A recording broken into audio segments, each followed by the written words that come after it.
Hey, how's it going, guys? So welcome back to the Python BACnet Stacks Playground.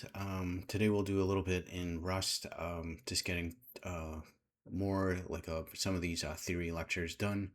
I'll show you a little bit like what I'm doing in Open-FDD along the way, and then we'll get to the boring stuff on the theory lectures. So this is Cursor. Like what I'm doing right here is I'm developing in Rust.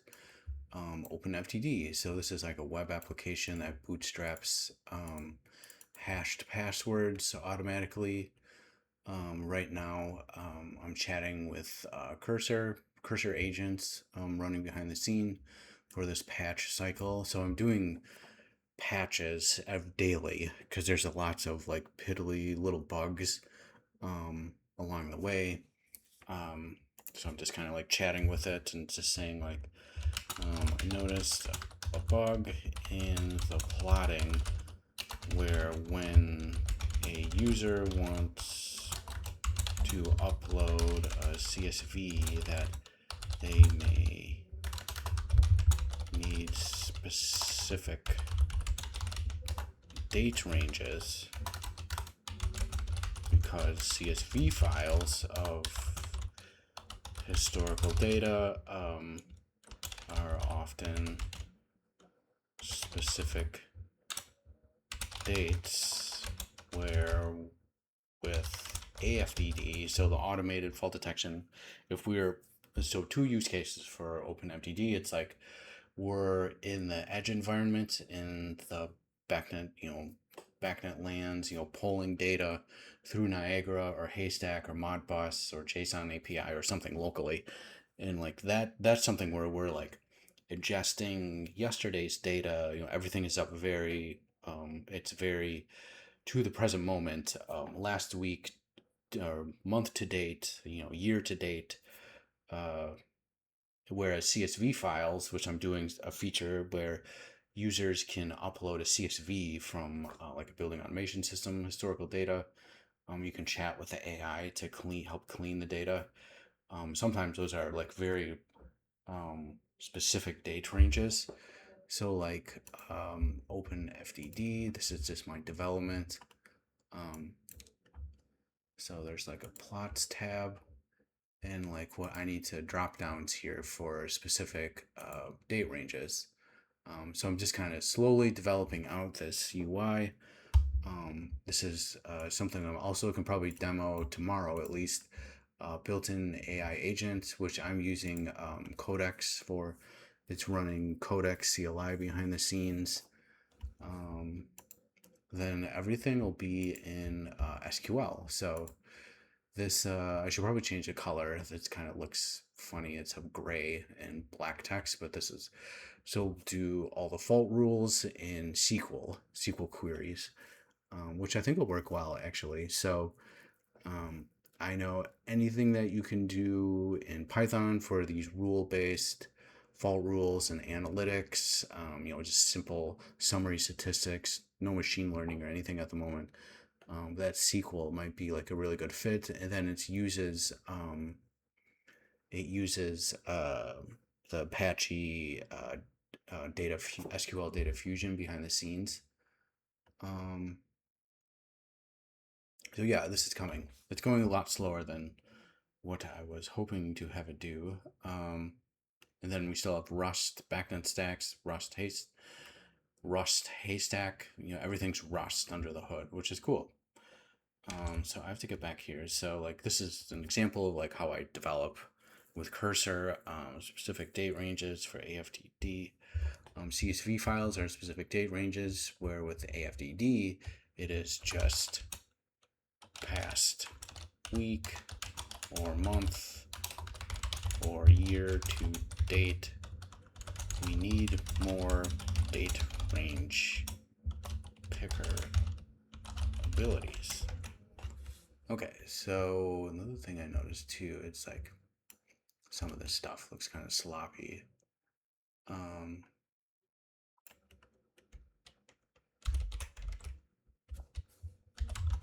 Please clean up the SQL tab slop.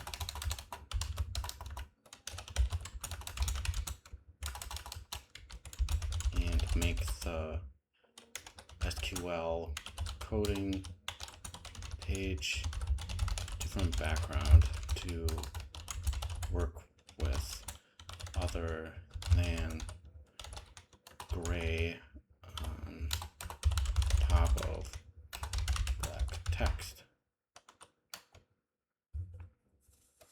Okay, so like what Cursor also does for me too is maybe I'll just show you real quick on GitHub. Then we'll jump to our theory lectures. So what Cursor always does, like we push daily. These are GitHub. These are packages on GitHub.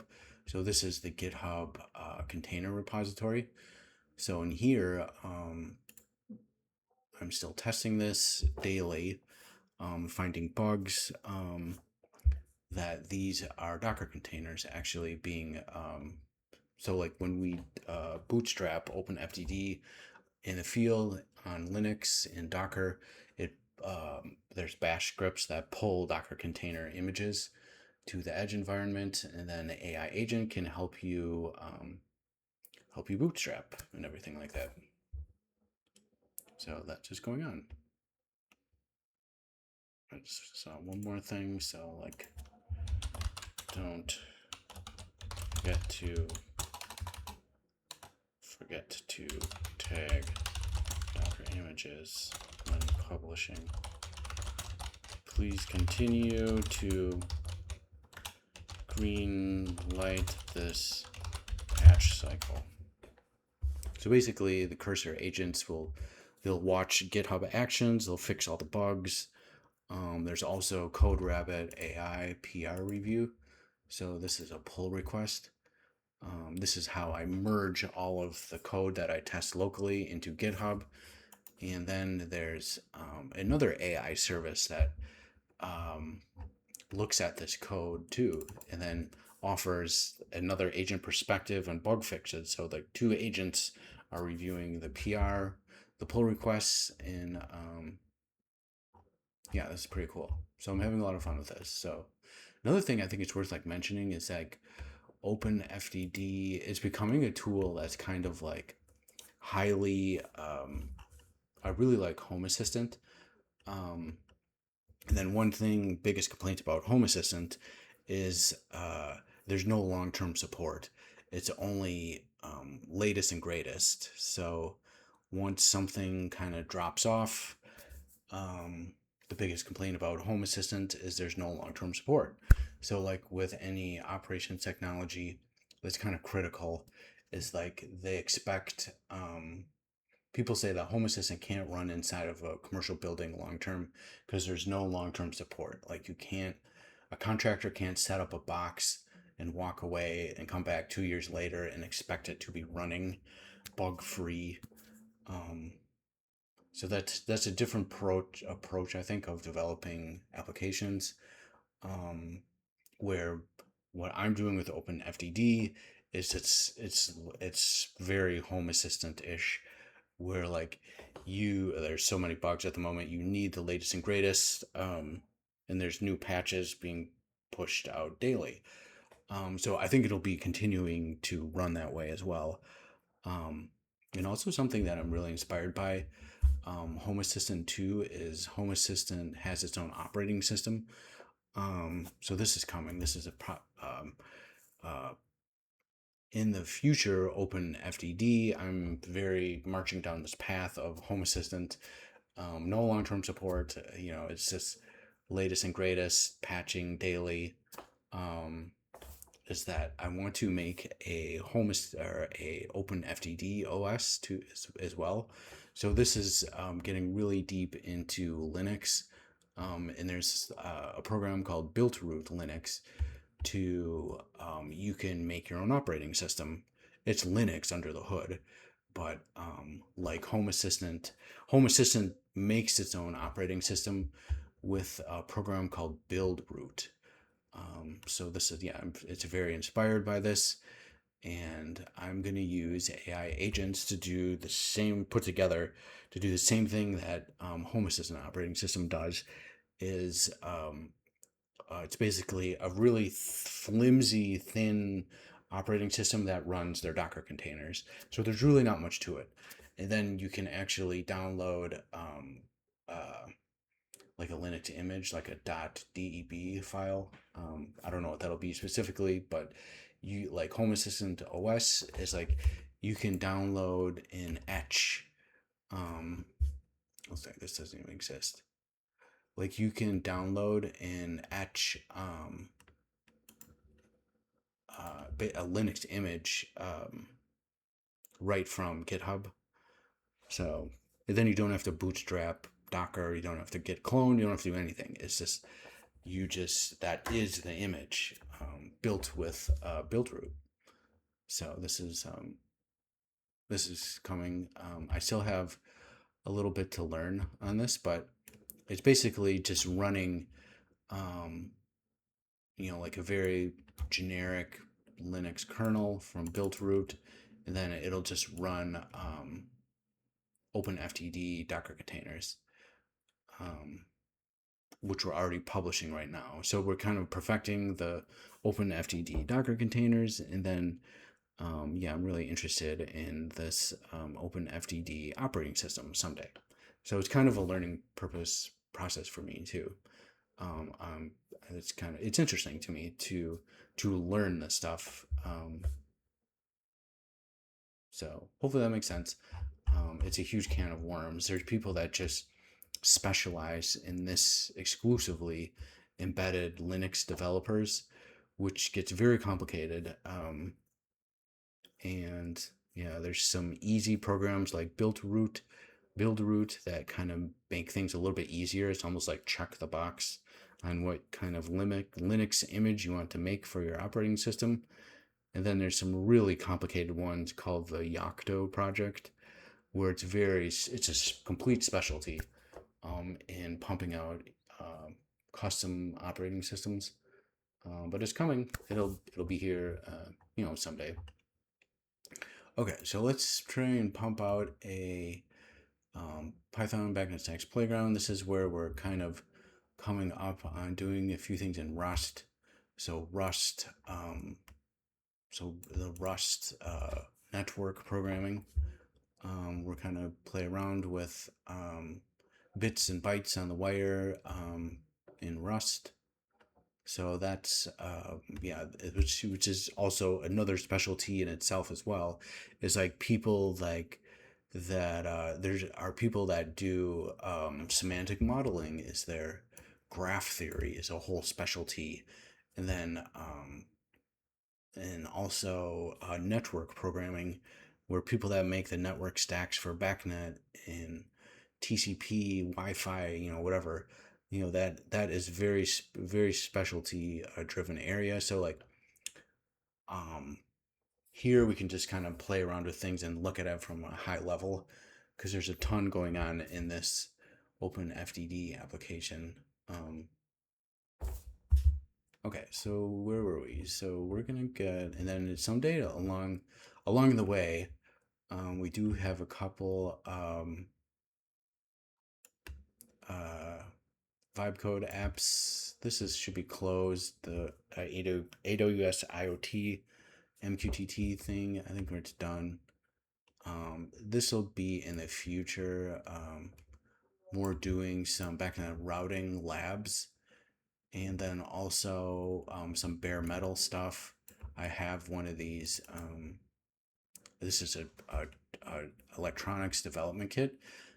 It's a chip called the STM32. So you develop, it's embedded programming, and there's an embedded BACnet stack in C that's really hard, but I think we're going to do everything in Rust, because Rust is taking over for C. I think in the big long haul, Rust is slowly replacing C.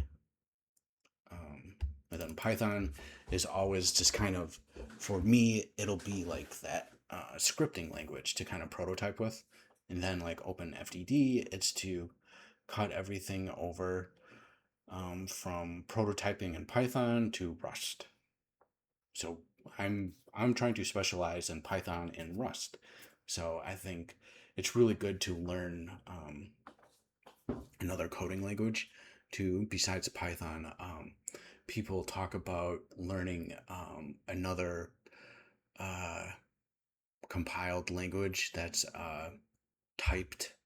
So, like when you have to declare variables, which we'll do today, I think, in our Rust theory lecture. Java is one of those. If you're a Niagara person that gets really deep into the weeds of wanting to develop a module for a good old Workbench, this is Workbench. Um, I'm actually playing around with Haystack service in here. So this is a compiled Java module running all this Haystack service. All of these are probably jar files somewhere in the framework. So this is a Java framework. A JACE is um, a Java application control engine, I think. So that's what Niagara is. It's a Java framework. And I find Java kind of hard. Rust is really hard.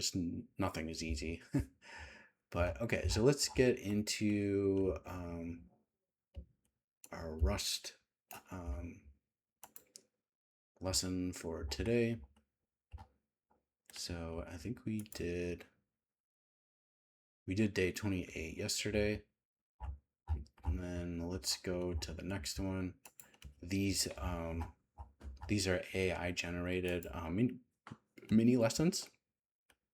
I think for me, AI is I love using it to learn, and it can solve things for you. And then it's also a really good teacher too, I think. So like if you wanted to make uh, mini lessons and whatever, it's really good for programming. You could even do it in baking or whatever your hobby is. I'm sure it can do anything. I might have to make like a 50-day crash course just when I get into more deep diving into embedded Linux. Um, maybe that's something we could stick on here too. But there's just so much to learn, and I think that AI is a very useful tool. Okay, so like, oh yeah, I forgot. I have to fire up VS Code. So this is Visual Studio Code on the Raspberry Pi. That's right on my test bench here. So like, what's going on now is we're just using SSH, secure shell protocol, to log into the Raspberry Pi. And this was our little app from yesterday where we just did one little function here. So C, I think Rust probably has this. The main entry point for the whole entire program is a main function, and possibly even the name of the Rust file. I guess we have yet to learn that. So it kind of mimics C a lot. So like if we were just doing something in Python, it doesn't matter the name of the file or the main entry point, any of that kind of stuff. So I might just delete this. Like I can just delete you on Raspberry Pi. Which also nice on the Raspberry Pi is you can see all the files here, and then you can just like right click and download. I think it's like a really neat feature. Okay, so let's. Okay, so Rust, we probably have to learn a little bit about data types in this goes above and beyond what you have to do in Python.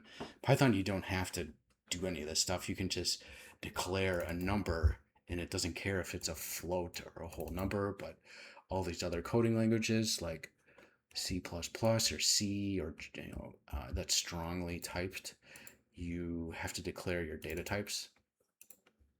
Okay, so learn Rust scalars. Looks like there's an integer 32, floating 64, a boolean, a char, which would be a character, and mutability and operators enough to format BACnet style readings in a print line. Shoot, maybe I shouldn't have deleted that other thing. But okay, so like function main let, this looks like it's a device. This is actually my FEC on my test bench. So let this value 72.5 present value equal a floating 64 point value, and then you change the value, it looks like, on 0.25 degrees, 0.25, and let online equal true. The let, this let bind to mutable unless you write mutable integer types. A U8, a U16, a U32, I32 in U size, and floats are floating 32, floating 64. So I think like this would be precision bits or something like that. Characters, looks like equals, that's like what Python uses, not equal, greater than, less than, and I can't remember what that would equal. What the double, what that does, or the question mark. BACnet object IDs, references there, specifically types prevent silent rounding and bugs. Mini examples. Store outside air temperature as a float 64, supplier temperature as a float 64, compute delta. Okay, so like maybe if I do this, like actually have to go back to my lesson from yesterday, and I think there was a way to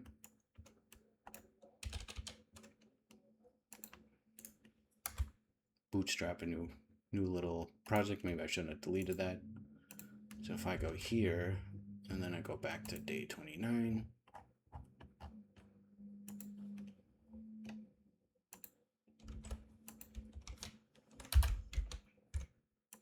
okay, so main function, what we just talked about. Store outside air temperature as a floating 64-bit, and supplier temperature as a, and compute the delta. Okay.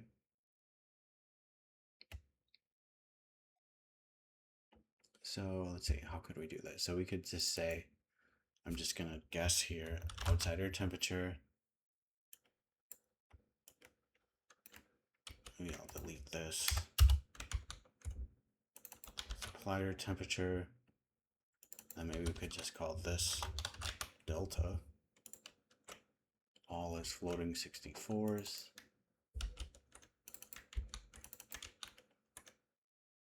And then, so we could just say, let's say it's 90 degrees, supplier temperature is 55.5. I'm just making this up. And delta can just be 0, I guess. I'm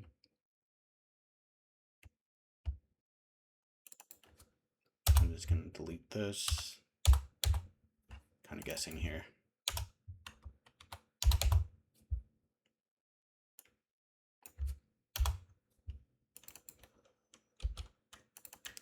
Let's see, delta, and could probably delete all this stuff.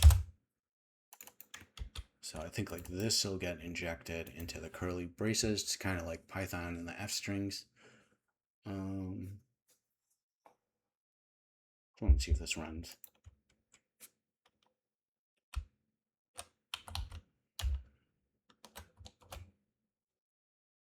Oop, I didn't like that. Do not compile. Previous error.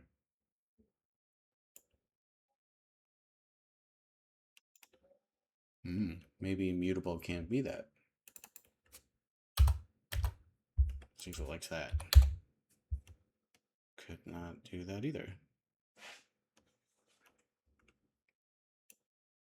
Oh, I know, because maybe I need to make that float.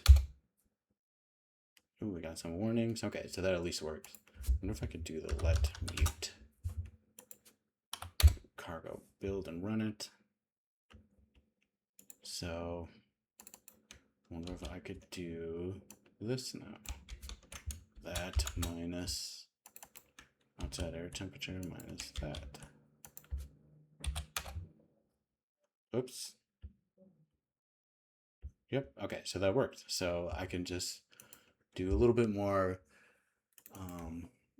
In Python, we would never have to use a let or declare a data type. You could just say outside air temperature equals 90, supply air temp equals that, and you could even get away with saying it's an integer, and Python doesn't care. But yeah, so this is a strongly typed. Okay, so then it said to use the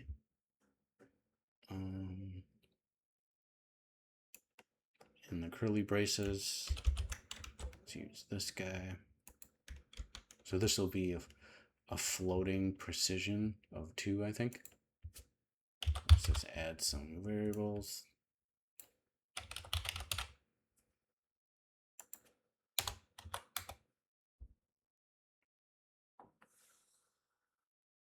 Okay, so we have compiler warnings. So, but it worked. And then we have floating precision delta of 32. Okay, so I guess we don't need to mute. I think we'll have to get a little bit into memory management. I'm not sure in Rust. I know in C and C++ you do have to get into manually managing memory. Okay, so micro exercises. I might actually just skip. Okay, so we did kind of do some of this already. Okay, takeaway. So Rust forces you to choose numeric types and declare mutability, annoying at first, invaluable when a gateway runs for months without restarts. Cool. I think that's all for today, guys, and hope you guys are liking the series, and I'll see you tomorrow for tomorrow's Rust lection.